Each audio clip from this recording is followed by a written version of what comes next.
This is Orlando's Sentinel Now. Hello, it's Wednesday, June 23rd. I'm Rich Pope here with Roy Perry, Trevor Frazier, and Dwayne Bevel. They have the topics we're going to get to today, and there's some good ones. We'll get some good conversations going here. We're going to start here with Roy Perry, and we're going to go to the Orlando Magic. Last night was the NBA draft lottery. Orlando Magic had some bad luck, I assume, in their opinion, but also some good luck. Tell us about it. Yeah, so obviously the season was a tough one for them. They finished with the third worst record in the NBA, which gave them, one of the better chances to get the number one overall pick for the draft. So they came in with a 14% chance, along with the Houston Rockets and the Detroit Pistons. But the way the lottery works is ping pong balls are involved, so it's completely out of teams' hands. Last night, I think there was a lot of angst and hand wringing among Magic fans as the night unfolded. As the Magic ended up with the fifth pick, they fell from third to fifth. Basically, they were jumped by the Raptors and the Cleveland Cavaliers. Those teams moved up in the lottery order. So they also, but the good side of it, as you mentioned, Rich, is that they get the eighth pick from the Chicago Bulls, and that's what they got in their trade for Nikola Vucevic. So that was some good news for them. But they have two top 8 picks for the first time in franchise history. And considering that this is a pretty deep draft, it can really benefit the rebuild that they're going through right now. Let's talk about that draft class as far as it's coming up. And you say it is pretty deep. Any potential good picks that the Magic could get if they were still hanging around? It's Jeff Weltman, the president of basketball operations, always talks about, we want to try to take the best player available, which is pretty much what most teams look for. But there are some times when you have positional need as well. The Magic have a little bit of both. They traded away some of most of their veteran players last year, so that they do have some positional needs, but they're trying to accelerate this process. So they're going to try to take the best player available. That will certainly play out in the top 5. There are 5 really, really, really good players that are available in this draft. So with Orlando sitting at 5, they're going to get one of those guys if that's what they choose to do. And so any one of those 5 guys will make them a better basketball team. You've got Cade Cunningham, who's pretty much the consensus top player. Most likely going to go Detroit. I don't see Detroit moving away from that. You've got Jalen Suggs, you've got Jalen Green, Jonathan Kuminga, and Evan Mobley. So those 5 guys are considered really above everybody else. So the Magic can get one of those, but the second pick is really what's really going to make to break this draft for them. So it's one of those things where they haven't really started to talk with prospects yet. They're in Chicago now for the draft combine. When they get back from that, they'll start looking more closely, bringing in some of those guys and getting a better look at them. And, there's always a possibility that they could package and move up and make a trade. Or, they've got a couple of pieces on their team now that they could package with a draft pick and trade and move up or move down or whatever the case may be. So they have a lot of flexibility right now. But, I think sort of getting past the sting of not being higher than 5, it won't last long. They're going to start doing their work and really seeing what they're going to be able to get out of this draft. Let's talk about that 8th pick. You mentioned that was one from Chicago that took Vooch, and I know fans would probably rather see Vooch in a jersey than this 8th pick, I would assume. And that's part of the thing. It's been this perpetual rebuild. How is this any different this time around? Well, I think that the difference with this rebuild is that you've got some really good players in place. They brought back, a young player in R.J. Hampton that was with the Aaron Gordon deal with Denver. They've got a lot more flexibility financially now. They brought Wendell Carter, came to Chicago. So, he's a really good young player. They've got 7 guys who are now 23 or younger. So you've got a better core of talent. I mean, there's some question marks still with the return of Markelle Fultz and Jonathan Isaac from their knee injuries. So you still have to keep that in consideration. I mean, we don't quite know when they're going to be back. Things seem to be progressing as they should, but nonetheless, they're coming back from major knee injuries. So you always have to keep that in mind. A little bit of a grain of salt. But I think this rebuild's a little different because they do have more talented players. Guys last year this past season got a chance to play a lot. So the younger guys got a lot of experience. Obviously they're going to bring a new coach in, so that's certainly going to, be a big factor moving forward. Somebody who, maybe relates a little better to younger players.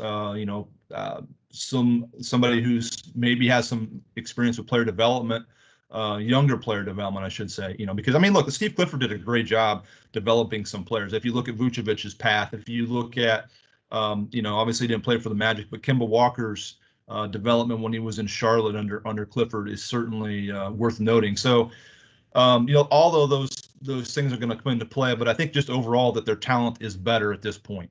All right. Well, thanks for that, Roy Perry. There's an update there, and you can read his story right now on OrlandoSentinel.com. Appreciate that.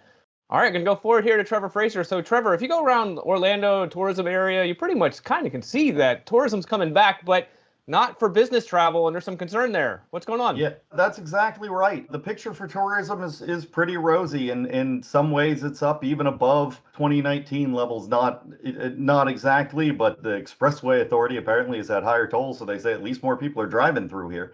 The bigger problem is that the thing that hasn't returned is business travel. Conventions are still lacking. People haven't rescheduled some of the big conventions that got canceled from last year and so on and so forth. And that business travel accounts for more than 35% of all travel that comes into the area. And in fact, accounts for, according to the president of the American Hotel and Lodging Association, more than 60% of all travel in the country. So yesterday, the president of the AHLA, the president of the Florida Restaurant and Lodging Association got together with Mayor Buddy Dyer of Orlando and State Senator Jason Broder from Sanford to basically deliver this message, which is, we are open. Orlando is open. We are ready for your conventions. We are ready for your business travel. Start planning those things and bringing those things back. They also did it with a note of caution. This isn't going to happen overnight. It's not predicted for business travel to return to normal until 2024. And so we're going to have a while before we are really at the recovery that people want to see.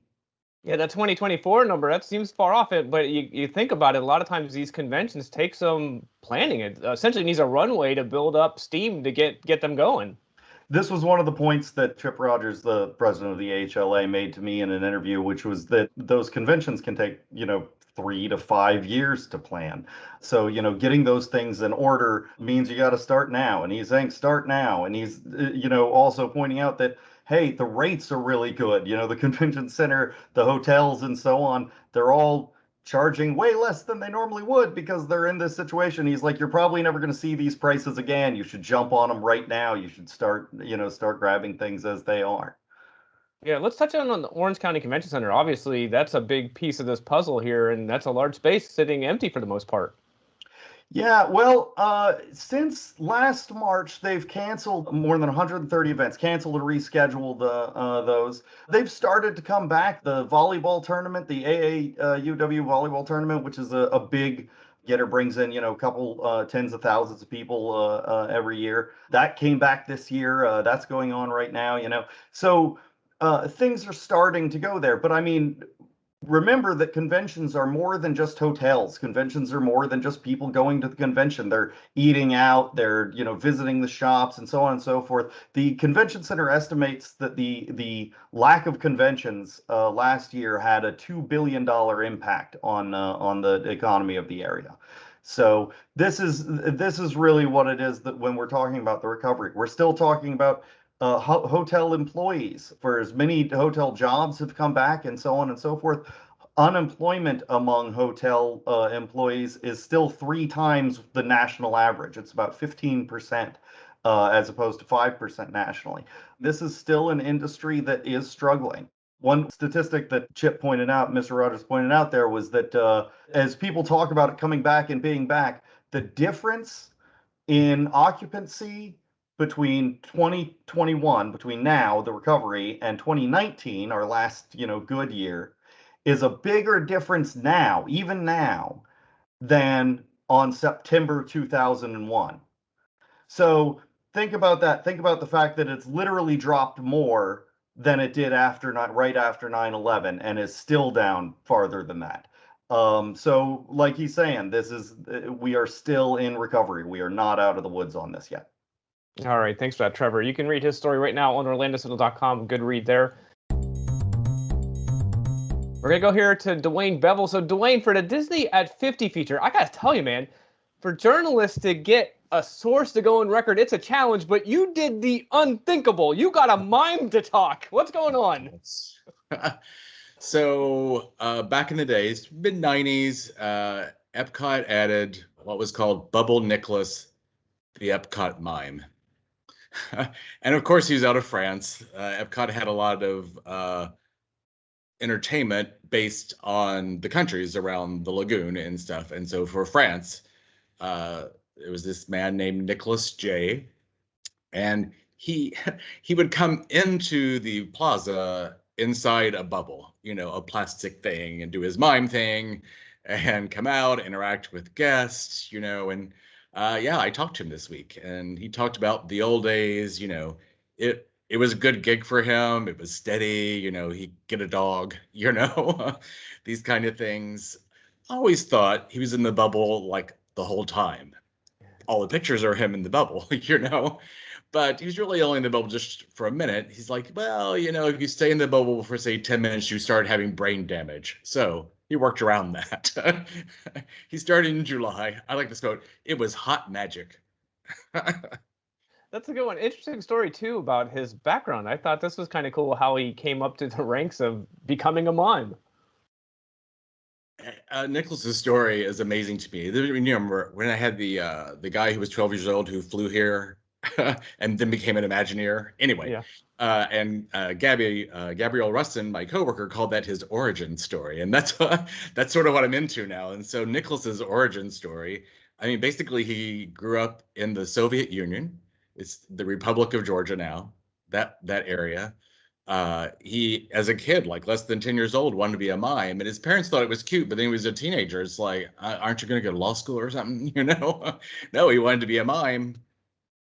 And basically, I mean, he left home when he was 15 or 16, and the KGB was looking for him, is his story. And so he went to a mall in Germany and stayed, and they left him. And then he went to Paris with $10 and could only afford a baguette. Meets Marcel Marceau, who names him Nicholas J. All this is just kind of an incredible story.